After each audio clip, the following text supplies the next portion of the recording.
IPL শুরু হয়ে যাচ্ছে। পৃথিবীর সবচেয়ে জমজমাট ফ্র্যাঞ্চাইজি টুর্নামেন্ট, অস্বীকার করার কোনো সুযোগই নেই। শুধু সবচেয়ে আকর্ষণীয় ফ্র্যাঞ্চাইজি টুর্নামেন্ট বলেই না, আইপিএল খেলতে চান না এমন ক্রিকেটার কজন আছে এই পৃথিবীর? হ্যাঁ, কিছু কিছু দু একজন ব্যতিক্রম ক্রিকেটার আছেন ইংল্যান্ড অস্ট্রেলিয়া, যারা টেস্ট ক্রিকেটকে খুব ভালোবাসেন।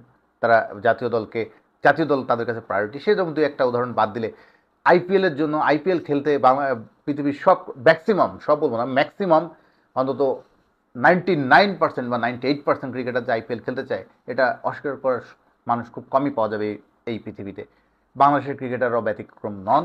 বাংলাদেশের ক্রিকেটাররাও চান আইপিএলের মতো উঁচু মানের স্ট্যান্ডার্ড কম্পিটিটিভ একটা ফ্র্যাঞ্চাইজি টুর্নামেন্টে খেলার। বাংলাদেশ খেলোয়াড়দের উপস্থিতি আসলেই তুলনামূলক অনেক কম, অনেক কম। এবার তো কোনো ক্রিকেটারই নেই, বাংলাদেশের কোনো ক্রিকেটারই এবার আইপিএলে নেই। কতদিন পরে নেই এটা আসলে হিসাব করে বের করতে হবে, কারণ একজন দুজন হলেও ক্রিকেটার আইপিএলে বাংলাদেশের ক্রিকেটার থাকতেন সবসময়। বাংলাদেশের কেউ না কেউ এই শুরু থেকে মাশরাফি কখনো খেলেছেন, কখনো আশরাফুল খেলেছেন, কখনো আব্দুর রাজ্জাক খেলেছেন। এরপর সাকিব আল হাসান তো টানা অনেকটা বছর খেলে গেলেন। এরপর আর 2016 সালে আসলো মুস্তাফিজুর রহমানও টানা অনেকটা বছর খেলে গেলেন।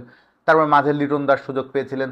এই বছর যে মেগা অকশন হয়েছে আইপিএলের গত ডিসেম্বরে, সেই ডিসেম্বরে বাংলাদেশের কোনো খেলোয়াড়কেই পিক করেনি আইপিএলের কোনো দল। এটা আসলে একটু সারপ্রাইজিং লেগেছিল। বাংলাদেশের কোনো ক্রিকেটারের কি যোগ্যতা নেই আইপিএলে খেলার? আমরা যেটা খোঁজ খবর নিয়ে আমরা জানি, যেটা আসলে মেগা অকশন যেহেতু হয়েছিল, 3 বছরের একটা এনওসির গ্যারান্টি প্রত্যেকটা ফ্র্যাঞ্চাইজি টুর্নামেন্টে আপনি যখন খেলতে যাবেন, বিশেষ করে ফ্র্যাঞ্চাইজিগুলো যখন পিক করবে কোটি কোটি টাকা দিয়ে, তখন সে তার খেলোয়াড়কে ফুল সিজন পাওয়ার নিশ্চয়তাটা চায়। এই ফুল নিশ্চয়তা চাওয়ার ক্ষেত্রে আমাদের দু একজন ক্রিকেটার যাদের সঙ্গেই বা যতটুকু আলোচনা হয়েছিল আইপিএল ফ্র্যাঞ্চাইজিগুলো, তারা পিছিয়ে গেছে। আমার জানা মতে, আমি স্বয়ং মুস্তাফিজুর রহমানের সঙ্গেই কথা বলেছি। গত ডিসেম্বরে যখন হচ্ছিল, মুস্তাফিজুর রহমানের সঙ্গে চেন্নাই সুপার কিংস, সিএসকে, তারা যোগাযোগ করেছিল এবং তারা জানতে চেয়েছিল মুস্তাফিজকে তারা ফুল সিজন পাবে কিনা।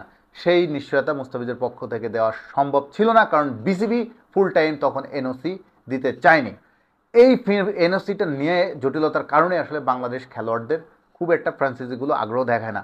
নাম্বার ওয়ান মানে এই অ্যাভেলেবিলিটি। এটা আপনার যদি ভালোভাবে একজন খেলোয়াড়কে ফুল সিজন না পাওয়া যায়, কেন কোটি কোটি টাকা দেশে নেবে? তখন তার অল্টারনেটিভ আরও কত ভালো প্লেয়ার। আমি যত জানি, মুস্তাফিজুর রহমানকে না, যখন তার এনওসি জটিলতা শুনেছে, তখন তারা স্যাম কারেনকে নিয়েছে। তো এই যে বাংলাদেশের পাওয়াটা, বাংলাদেশের প্লেয়ারদের পাওয়া না পাওয়া, এবং আজকেও যখন তাসকিন আহমেদের একটা প্রোগ্রামে দেখা হলো, তাকে কিন্তু সে বলল যে লখনৌ তার সঙ্গে কিন্তু যোগাযোগ করেছিল এবং তারাও একই কথা জানতে চেয়েছে তাসকিনের কাছে, যে তাদের যদি কোনো অল্টারনেটিভ প্লেয়ারের দরকার হয়, তাসকিনকে ফুল সিজন পাওয়া যাবে কিনা বা কতটুক পাওয়া যাবে। এই এনওসি জায়গার থেকে বিসিবি সবসময় খুব একটা উদারতার পরিচয় দেয়নি। 2022 আইপিএলে তাসকিন আহমেদকে একটি আইপিএল দল চেয়েছিল, কিন্তু বিসিবি ছাড়েনি। মুস্তাফিজুর রহমান এবং সাকিব আল হাসান, মনে আছে 2023 আইপিএলে যাওয়া নিয়ে কী একটা বিভ্রাট তৈরি হলো? সেবার বাংলাদেশের 3জন ক্রিকেটার সুযোগ পেয়েছিল, লিটন দাস, সাকিব আল হাসান এবং মুস্তাফিজুর রহমান। সাকিব এবং লিটন দুজন কলকাতা নাইট রাইডার্সে, মুস্তাফিজ সেখানে চেন্নাই। তাদের আইপিএলে যাওয়া না যেয়ে নিয়ে বিসিবি অনেক অনেক নাটক করলো। আয়ারল্যান্ডের সঙ্গে খেলা, আয়ারল্যান্ডের মতো দলের সঙ্গে বাংলাদেশ ফুল স্ট্রং স্কোয়াড নিয়ে খেললো, টেস্ট খেললো, সেবার ফুল সিরিজ ওয়ানডে খেললো। তো এইভাবে করলে আসলে ওরা অনেক পরে গেল। তো একটা দুটা ম্যাচের জন্য কি সাকিব আল হাসান, লিটন দাসের মতো খেলোয়াড়, তারপরও তাদেরকে খেলে তারা কিন্তু একটা দুটা ম্যাচ চান্স দিয়েছে, কিন্তু পরে আসলে সাকিব পরে ওই ম্যাচে, ওই টুর্নামেন্টে জানেনি। 2023 আইপিএলে সাকিব পরে জানেনি। তিনি বলেছেন যে তার ক্ষেত্রে এই যেহেতু ফুল সিজন খেলা বা নানা রকম জটিলতা, সে নাম ড্রই করে নেয়, সে আর যায় না। পরে লিটন একটা দুটা ম্যাচ খেলার সুযোগ পেয়েছিল, মাত্র কয়েকটা ম্যাচের জন্য তারা গিয়েছিল। গত বছর চেন্নাইয়ে মুস্তাফিজ কি অসাধারণ স্টার্ট করলো, অসাধারণ বোলিং করছিল। সে মুস্তাফিজকেও কয়েকবার আসতে হলো, 1 মাসের মাত্র এনওসিতে গেল, সে 1 মাসের মধ্যে দুবার আবার তার ঢাকায় ফিরতে হয়েছে। তো এই আমেরিকা বিশ্বকাপ হবে, টি20 ওয়ার্ল্ড কাপে তার ভিসা নানা বিষয় আশয় নিয়ে আসতে হলো বারবার। তো এরকম ডিস্টার্ব হলে একটা প্লেয়ারকে নিয়ে ফুল প্ল্যান করতে পারে না ফ্রান্সাইজি। এইটা গেল একটা। তারপর হচ্ছে পারফরম্যান্স। যে কোনো ফ্রান্সাইজি টুর্নামেন্টে বাংলাদেশের খেলোয়াড়দের বা যে কোনো খেলোয়াড়কে পিক করতে হলে, বিদেশি খেলোয়াড়কে পিক করতে হলে, তার লাস্ট ইয়ার পারফরমেন্সটা খুব বিশ্লেষণ করে। ফ্রান্সাইজিগুলোরা কিন্তু এমনি অপশনে আসে না, তারা খুব রিসার্চ করে গবেষণা করে, কারণ এখানে কোটি কোটি টাকা ইনভেস্টমেন্ট। খালি একজনকে নিয়ে চলে গেলাম, বাংলাদেশের বিপিএলের মতো না যে 2 ঘন্টায় নিলাম শেষ। সেসব নিলাম হয় অনেক গবেষণা করে, অনেক স্কাউটিং করে তার খেলোয়াড় পিক করে।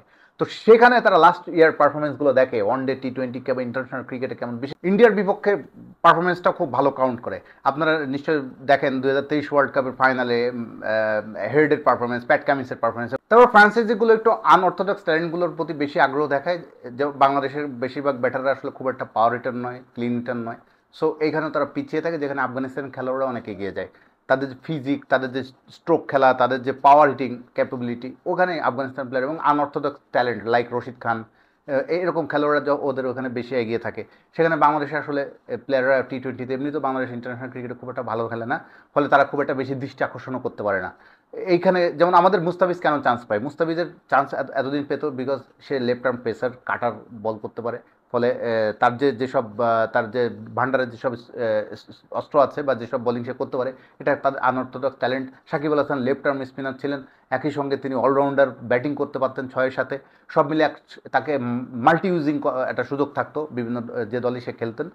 তো এইখানে আসলে আবার তাসকিন আহমেদকে কেন আগ্রহ দেখাচ্ছে, তাসকিন আহমেদ এখন বাংলাদেশের নাম্বার 1 ফাস্ট বোলার। তার যে পেস, আমার মনে হয় অদূর ভবিষ্যতে নাইডানাও যদি ভালো করতে পারে তিনিও জায়গা পাবেন, আইপিএলে কোনো দল পাবেন। ঋষাদ যদি ভালো করতে পারে লেগ স্পিনার, তিনিও ভবিষ্যতে যদি ভালো রেগুলার টি-20তে ভালো করতে পারেন, তারও দল পাওয়ার চান্স থাকবে। মানে এরকম আনঅর্থোডক্স ট্যালেন্ট হলে আইপিএল তখন পিক করে।